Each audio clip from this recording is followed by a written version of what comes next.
Welcome, everyone. Great to see you. You've heard a lot lately from Oracle about the incredible progress we've made on our Gen 2 cloud infrastructure over the past several years, and you've likely heard about the amazing strides that we've made in becoming the unquestioned leader in Fusion ERP.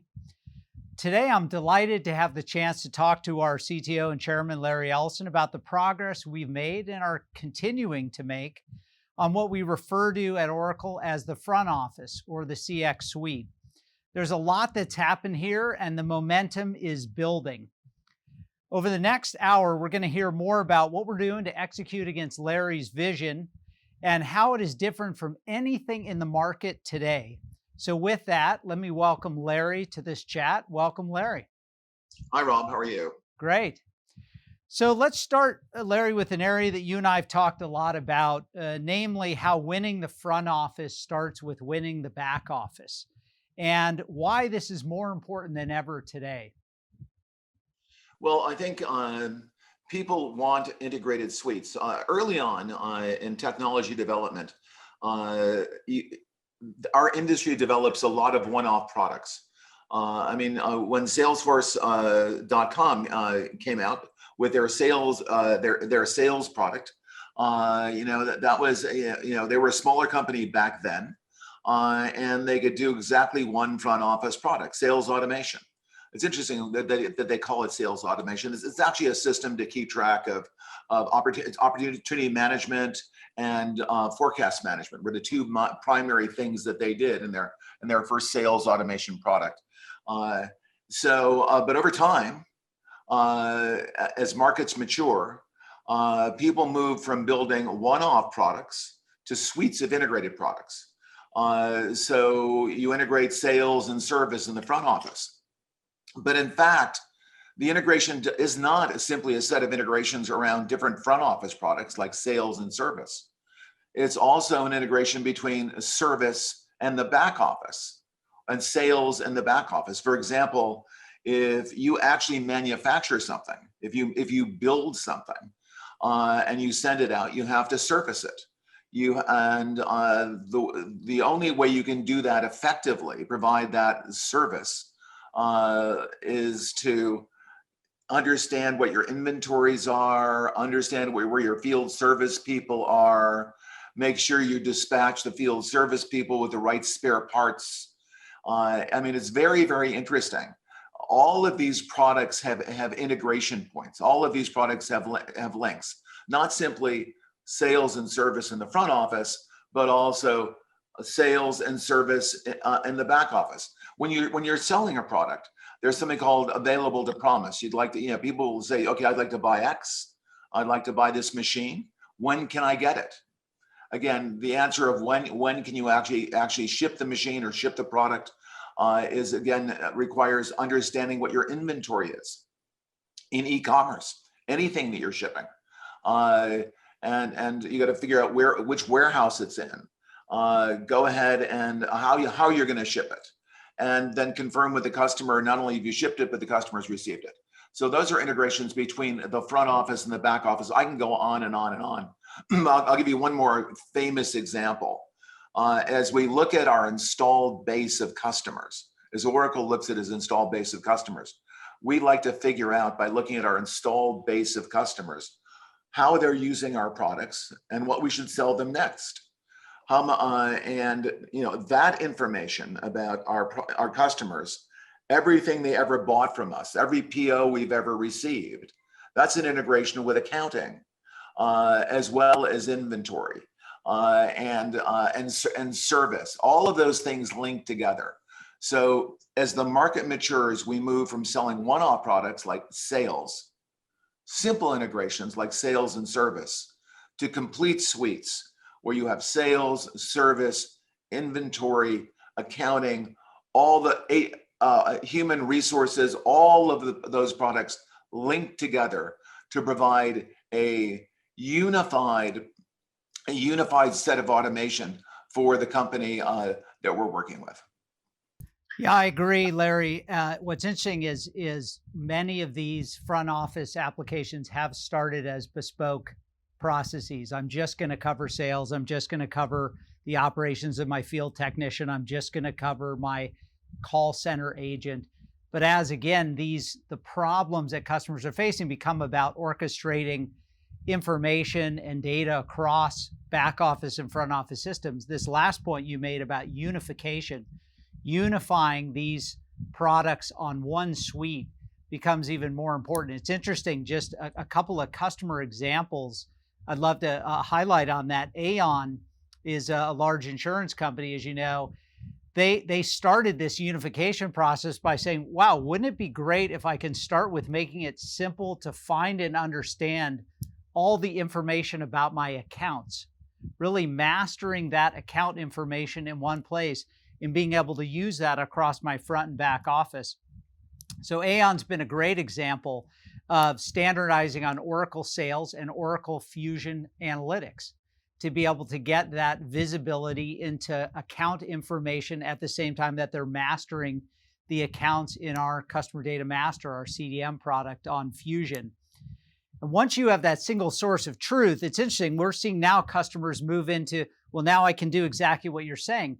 I trust the intelligence I have, the integrity of the information about the account. I can connect it with my back office.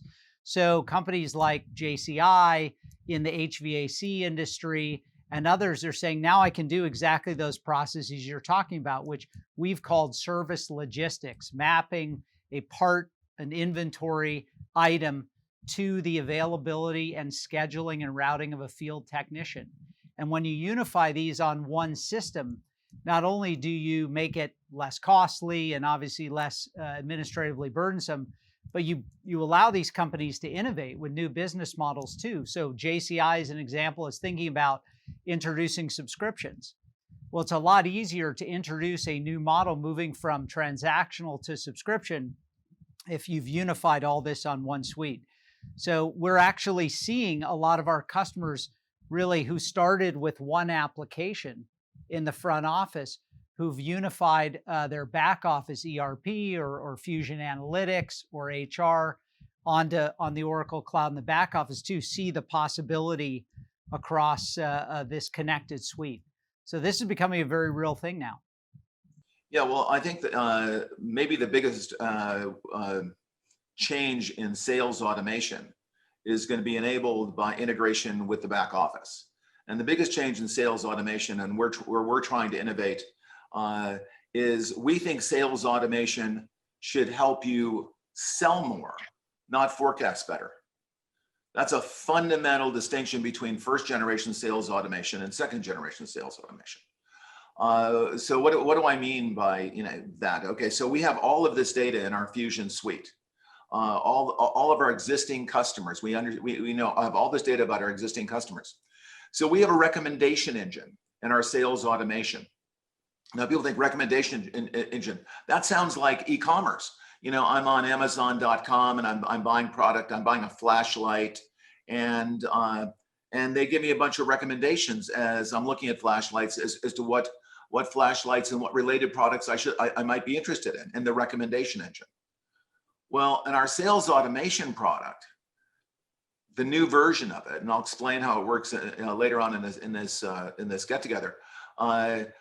We have a recommendation engine that tells the salesperson all the customers that we have that look like customers who just bought Fusion Analytics, or just bought Fusion Sales, or just bought Fusion Service, or just bought Fusion Marketing. So we actually tell the salesperson what company they should approach next to sell to. Our recommendation engine helps the salesperson identify leads, but it goes beyond that. Not only does it help you identify leads through our recommendation engine, it will automatically spin up a system then that starts advertising to those targets. You don't go to your ad agency, you don't do any of that stuff. You simply run a digital ad campaign. Those annoying ads that pop up when you go to Nike.com and you see that this last pair of sneakers you're looking at every place you go on the internet, those sneakers follow you around. Well, we have the ability to spin up those same ads that recommend our Fusion suite, or Fusion HCM, Fusion ERP, Fusion CX, or our NetSuite, our other ERP product, NetSuite. So we automate advertising. Nobody's ever done that. Nobody's ever done that. Again, the big difference between generation one sales, help you manage opportunities and help you forecast, your manager, and generation two sales is we help you sell more. So step one, the recommendation engine that recommend, so which of our customers should we sell to next? Step two, let's advertise to that customer. Step three, we have an automated system for lead qualification, generation and qualification. We can even automatically generate a proposal to that customer. Now, this is for an Oracle customer, where what we do when we sell a front office application or a back office application is we send out a proposal, and which includes the proposal for the monthly subscription fee that'll cost you by Oracle sales, plus the consulting. You need to go ahead and actually implement Oracle sales automation. We can generate that automatically. Our system keeps track of all of our products and all of our relevant references. So the recommendation engine, back to the recommendation engine, machine learning, AI, suffused throughout the suite. It will tell you what are the most relevant references for this product that you should pass on to your prospective customer. It does all of that. So we're doing a lot of innovation around Gen 2 sales automation designed to help you sell more. The recommendation engine tells you who you should sell to. The recommendation engine tells you what are the best references, for that customer. We then automatically generate ads for the influencers and the decision makers in that customer. And we even automatically generate the proposal and open the opportunity in our own sales automation system. You can't do any of that without integrating all the pieces of the suite.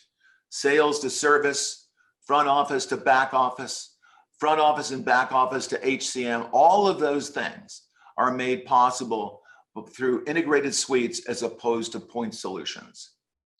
I think that's great. And imagine that we're now entering into the world where sales is actually something that helps salespeople.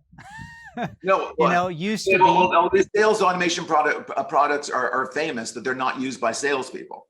They're used by sales assistants, because what they really do is they help management get a forecast from their a quarterly forecast for the salespeople, and it helps the salespeople to track an opportunity. It does not help the salespeople to sell more. You cannot at Salesforce.com automatically spin up an ad campaign targeted at that specific customer. That is not possible. They don't do that. They don't have the recommendation engine, and you can't with Salesforce.com go ahead and understand. Okay, you want to buy this product? Well, we have it in inventory, or we don't have it in inventory, but we're in the process of manufacturing it, and we'll have it in 2 weeks. You can't do any of that. There are lots and lots of things these new second generation products can do as a result of integrating front office, back office, manufacturing, inventory with sales and service. It's a new world, and you can't compete unless you have a complete and integrated suite. I'm sorry, I'm going on for a long time, but let me tell you another thing that's really important.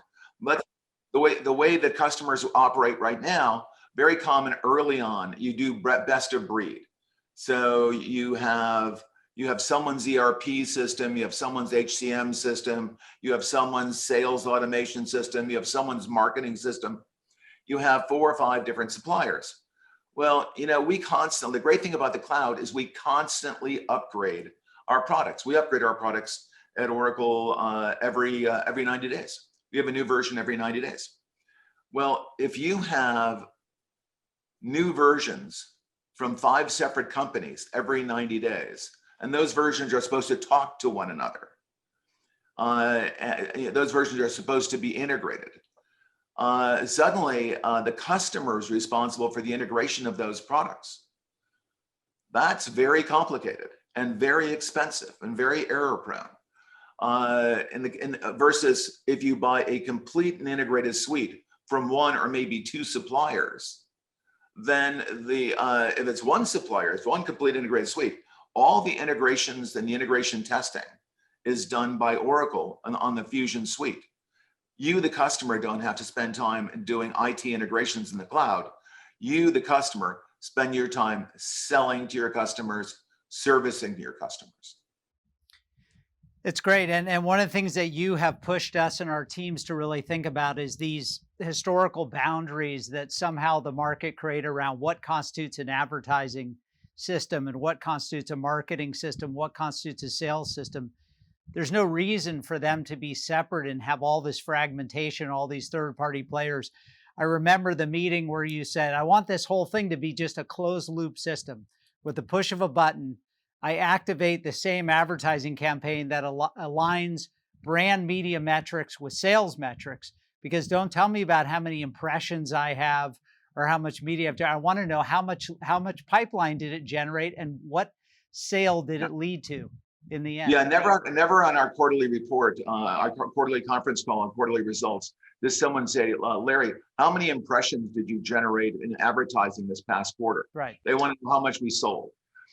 Companies want to prosper.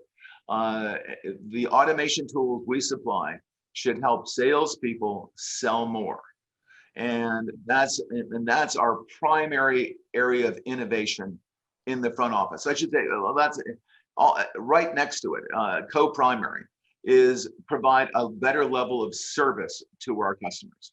Right. So I was just going to move to service, and I was going to just mention for a minute. You've talked a lot about the integration of our digital assistant, our Oracle digital assistant, with our service flows. And we have a number of customers doing this really successfully today. Hermes, the package company, not the scarf company, in the UK. Yeah, the scarf company's name is Hermes. Hermes, yes. But spelled the same, but pronounced differently. Yes, but my French pronunciation is never that great. So Hermes delivers 400 million parcels a day. They have ODA, the Oracle Digital Assistant, as a front end to the Oracle Service Cloud. So there again, they're helping service people be more successful without ever actually talking to a person. I mean, now they nicknamed their digital assistant Holly. People actually write letters to Holly thanking her because the bot is so intelligent, obviously understands the dialogues, and it keeps learning. And so this area of service, I was going to ask you as well, what excites you in the service area that you're seeing? Well, you're going to hear from me right now that same boring theme of complete and integrated suite. So far, what I've we've been talking about in complete and integrated suite is that the front office applications work with the back office applications. First of all, the front office applications work together. I mean, you've got sales, service, marketing, all those pieces, and they work together. And then they work with manufacturing and inventory and everything in the back office, so that all the pieces integrate together. Another case of a complete suite, and where Oracle's truly unique, and no one disputes this, is we're the only player in the cloud that has application suites, enterprise application suites, and a complete set of infrastructure. And think about it, we're in these two people say, well, Oracle, why are you in these two totally different businesses? When I think of infrastructure customers or companies, the big four are Amazon, Microsoft, Google, and Oracle. Those are the four biggest infrastructure, cloud suppliers. When I think of applications, cloud applications, I think of Oracle, Salesforce, maybe Workday and HCM. SAP really doesn't have an ERP system in the cloud. They bought a bunch of other, edge products in the cloud. But I certainly think of SAP as an applications company. In fact, they were the largest application in the previous generation of on-premise applications. So we compete with, Salesforce, Workday, and SAP in applications, and we compete with Microsoft and Amazon and Google in cloud. But we're the only ones that have in our cloud complete suite of infrastructure and a complete suite of applications. The fact that our applications, we have the only enterprise applications built on top of modern cloud infrastructure. Well, that's easy to say. What does that mean? Well, it's nice you're in both those businesses. Well, our applications are dramatically better because we're an AI supplier. We have a lot of machine learning and AI technology in our underlying cloud that's available for our application to use and exploit. Maybe the most obvious piece of AI that we have that's kind of visible through our applications is our voice digital assistant. So all of our applications have this very modern user interface, an AI-based user interface, where you talk to the application. It's very much like Amazon's Alexa, except you can talk to all of our applications. And that's because our applications are built on top of our infrastructure. And one of the key components of our infrastructure is the voice digital assistant. Our UIs are now the most modern UIs in the world. Why? Is Oracle's UI technology suddenly so much better than our competitors? Why do we have voice interfaces? Why do we have camera interfaces? Things like that for all of our applications. Well, that's the most prominent example of the fact that we're the only suite of enterprise applications that sit on top of true cloud infrastructure, and which includes, again, this fantastic new technology we've developed, which we call our voice digital assistant. Now, we didn't invent the voice digital assistant, but we have it in our infrastructure, and we're the only applications company to have a voice digital assistant in its infrastructure. Right. So let's take all this benefit you've talked about, the complete integrated suite, both front to back office at the application tier, as well as the infrastructure leveraging common machine learning like our voice digital assistant services across the entire suite, and take that to the industry lens, because this is another big theme that you've been pushing on, which is that the future of customer experience applications is going to be different by industry. So recently, as you know, we released our first in the series of completely integrated front to back office flows in the communications industry with 3 modules in our digital experience for communication: product launch, product buying, product care. But I'd love to hear more from you about your vision on verticalized or industry specific CX as you see it in the future. Yeah, well, I think, again, if you look at the evolution, and I think it's really interesting, if you look at the evolution of the enterprise applications industry in the cloud, the first thing you saw when our industry was rather immature, and people don't realize, Salesforce was 20 years ago. In fact, we own the very first cloud company that ever existed. The very first cloud company that ever existed is called NetSuite. A year after Evan Goldberg started NetSuite, Mark Benioff started Salesforce.com. Those were really the first two cloud companies of any kind, and they were application companies, not infrastructure companies. So they've actually been around for a while. Again, more than 20 years, hard to believe. But when they started, when Salesforce started, as I pointed out, they started with a sales automation product. They started with one product. And then they added service, and they started adding some other products. So stage 1, you have your first product comes out.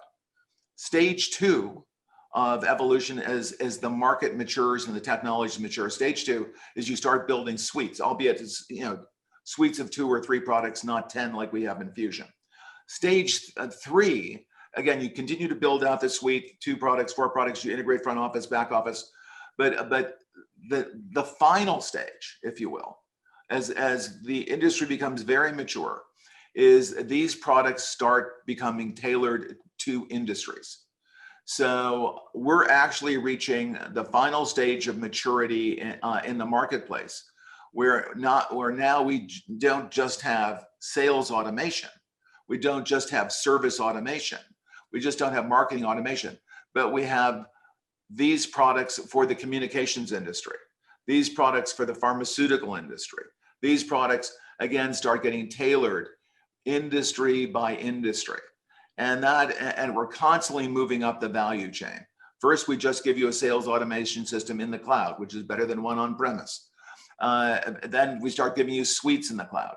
And now we're giving you integrated suites of products where all the pieces fit together, and those products are now tailored for your specific industry.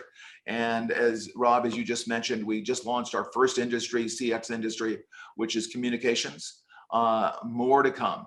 And Oracle is a little bit unusual amongst enterprise application companies in that we have a number of products that work just in one industry. For example, we have a clinical trials product for the pharmaceutical industry.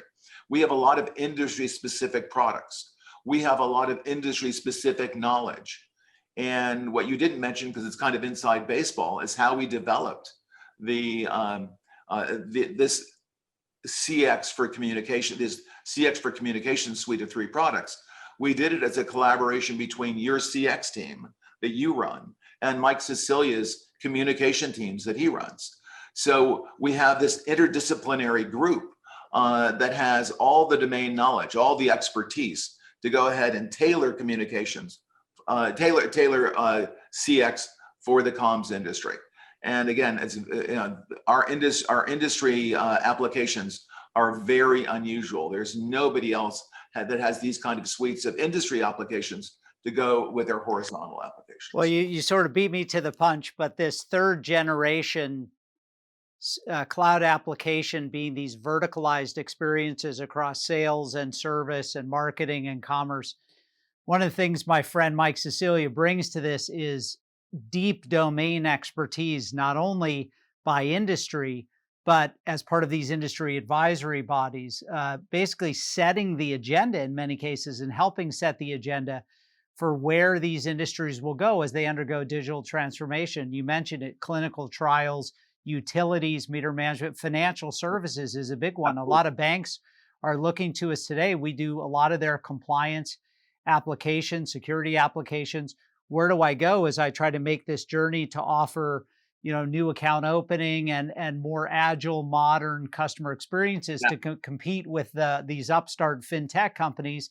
We're sitting there as part of that advisory body, just as we were with communications. And it's nobody else has that. It's a it's unique. I mean, people don't think of Oracle as one of the top 2 clinical trials suppliers in the world. They don't think of us as the #1 supplier of technology for money, to detect money laundering and financial services, things like that. But we are, and so we have that group has a very good understanding of what's important in these industries right now, what people are working on. It gives us very high level relationships with our clients, with the industry specific applications, and then we're able to work with those clients. I mean, it really is a collaboration, obviously, between your group and CX and Mike Cecilia's group in communications, but most importantly, it's a collaboration with our clients. That's right. Who help us design these products, help us fully understand what their requirements are, and then we roll out these products to a few customers in that industry, make sure we've got it right, make sure it's complete before we make it generally available. So again, that's a unique ability that Oracle has, industry by industry, to tailor its applications. And to that point, and I want to call out both Mike's team and the sales teams of all this. The day we launched Digital Experience for Communications, we actually signed our first customer, which was Swisscom, who has, as you know, 80% market share in Switzerland in the communications sector. They helped us not only figure out how do you take all the billing and orchestration expertise that our communications GBU has in the back end and tie it together with the front end of the CX products to create this purpose-built experience for communications. But they also helped us think about how to evolve the architecture for the industry. And so we have design partners, and Swisscom is as much a design partner as a customer in this, that are really helping us design these solutions in many more to come from that. But it's a very exciting area that we're entering into. I just want to make one more. There was one more area that I wanted to cover with you a little bit, which is just about sort of as we think about the future of selling and marketing and advertising. As we move into this, we're really enabling a lot of different uh, processes that previously didn't exist. So you mentioned our customer reference database that we're using inside of Oracle, and this ability to actually choose your references for you, to let the machine do the selling for you. I'm curious as to your opinion, sort of given where we are in the world with COVID and so many more digital processes. We're at Oracle onboarding new salespeople without ever meeting them physically, and they're going through these. How important do you think these systems are going to be, both short term, kind of while we're in this immediate crisis, and long term? Do you see the landscape changing to a much more kind of digital, remote world as companies operate? Well, it's already happened and we'll never go back. So it's not like we'll never go back to the office, but we will never go back to the office at 9 to 5. That's just not going to happen. It makes no sense, at least in our industry. So people will figure out how many hours they should be in the office and how many of their hours they'll be working at home. I mean, this is look at how we're meeting right now on Zoom. Zoom is very interesting. This Zoom meeting is actually being conducted in the Oracle Cloud. Maybe people don't realize that the majority of Zoom meetings, these millions, tens of millions of Zoom meetings that happen every day, the majority of them happen in the Oracle Cloud. We do more Zoom meetings than anybody else. And there's another cloud supplier that also does Zoom meetings, but they were way ahead of us at one time. Now we're ahead of them. And this is an example of our infrastructure with the Zoom meetings. We are working on integrating Zoom with our sales products, with our service products. The way we communicate with our customers, we have to be able to connect with them very, very quickly wherever they are, have an effective communication, share documents, do all of those things, do it securely. And again, find the relevant documents, have them file service requests where they pop up in a Zoom meeting. All of those things, all of these integrations with Zoom are happening as we. Well, you know this better than I do. Are happening as we speak. The ability now for when you have a modern service product, for example, the ability for the service person to decide where they're going to work on Tuesday. I can work out of my house on Tuesday. You're going to get a very different kind of workforce making up their own hours. It's not going to be the gig economy in the sense that all of our employees are going to become private contractors. That's not going to happen. But they'll look a lot more like private contractors. The great thing about private contractors, they make up their own hours. Well, in service, you'll be, as a modern employee, using a modern set of service tools to communicate with your customers, the people you're servicing, you'll be able to make up your own hours. You'll be able to work from home. So if you're a dad who's sharing childcare responsibilities, and your wife is working, and some days you can stay at home, do your service job, and watch the kids. I mean, it sounds funny, but that's incredible in terms of our own employee satisfaction, improving the quality of life of our employees, letting them, providing tools that allow them work from home and work from the office with equal effectiveness. Another thing is we have a lot of people who work in New York City, let's say, because they're close to some of the key customers. Not obvious to me at all that you need to be you have to live in New York City to service customers that live in New York City. You can do that out of wherever, out of Maine. A beautiful coastal community in Maine, and right on the ocean. So suddenly our employees are going to have a lot more flexibility They're getting much more efficient with their time. They won't be commuting back and forth. I mean, the amount of wasted time in a big city like Los Angeles and New York, you spend in your car, you're not terribly effective. And you're not really happy to be in rush hour traffic on the 405 going south in LA. That's all going to change. We're watching that change. There are many, COVID's a terrible thing. But an interesting side effect, I think, of COVID, it has changed our work patterns to the point where not only will we work differently, we'll disperse and work from different places. And we're preparing for that at Oracle Corporation right now, and providing the tools for our employees where they can work, they can live where they want to live and work when they want to work. So it sounds pretty good. They can, by the way, you can buy a much nicer house in Nashville, Tennessee, for the same amount that you buy an apartment in New York City. But only if you love New York, stay in New York. If you want to buy a big house next to Vanderbilt University in Nashville, Tennessee, go do that. We suddenly give employees choice of where they want to live, how they want to work, when they want to work, using these modern digital tools. I'll go back to consulting, one of the most obvious ones, where consultants used to go on site, on customer sites. Just not necessary.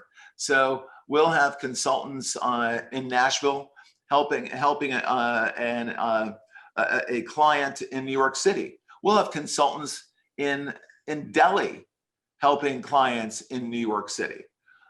This is getting globalized. Geography is becoming less and less relevant.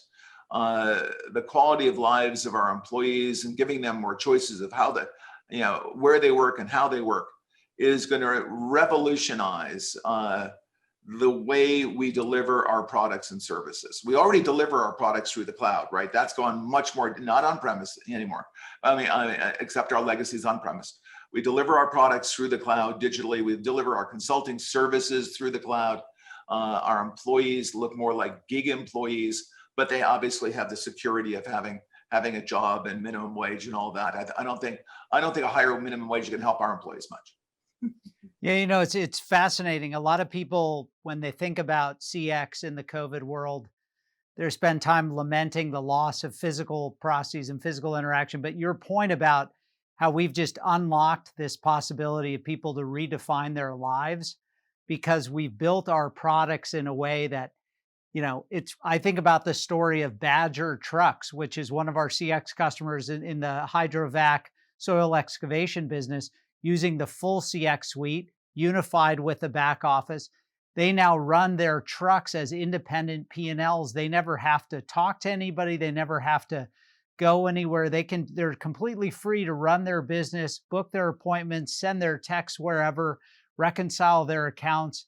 It's all enabled through this digital transformation. When you tie that together with the ability to have a CX process that involves going from a sales opportunity to a Zoom conference or a service escalation to a Zoom conference, you really do free up people to live their life the way they want to live it. And that's an amazing way, I think, Larry, to think about what we're doing for CX, in addition to, I think, building the next generation of products the way they were supposed to be built, which is not as bespoke individual pieces, but as unified suites, products that take into consideration the industry problems, but also ones that unlock the ability of people to work in different ways. It's a whole way of rethinking CX, which is the journey we've been on, and I think what we've been really trying to do. And you said it early that this is going to take time for the world to really understand what they want from these systems, and we're now at that point where you can see the benefit you get from unifying this front to back IaaS layer up through the application layer and the ability to leverage that and by industry. Well, I just look at our customers who had moved to the cloud, we're using the Fusion ERP suite or NetSuite, and those who hadn't when the pandemic hit. And when people were ordered to stay home, everyone can continue to work with NetSuite. Everyone can continue to work with Fusion. I don't know if they like that, but it certainly allowed the employees to stay home, do their job, and their companies to do well during the shutdown. If you didn't have those kind of systems, and you had to come to work, a lot of those businesses suffered because they didn't have modern digital systems. Now not everyone can work from home. If you're working in a Tesla factory, again, you can't work from home. So it's not universal, but an awful lot of our jobs are in the service part of the economy as opposed to the manufacturing part of the economy. There you can work at home. And you watch what's happening in New York. It was very interesting to hear Governor Cuomo of New York saying, "Please come back." I don't know if you saw this very famous, I think it's a very famous speech. Please come back. I'll cook. We'll have dinner. We'll go out for a drink. I'll cook. All of this stuff. And he was being very cute. He was being very cute and very charming.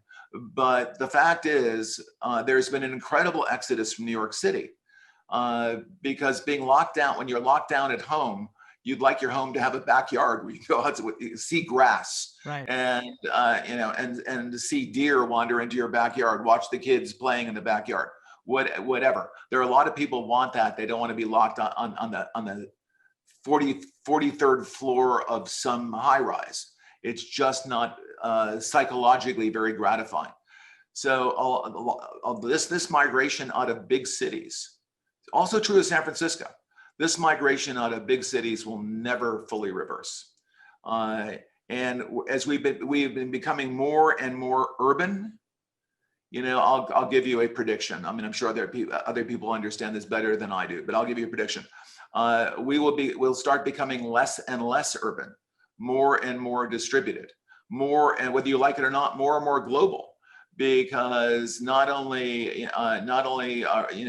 can you service an employee in New York from, as I said, from Nashville, Tennessee, you can also do it from Delhi in India or other places. So these digital companies will become more global. Our workforce will become more distributed. But the great news is they'll have much better tools. They'll be much more efficient.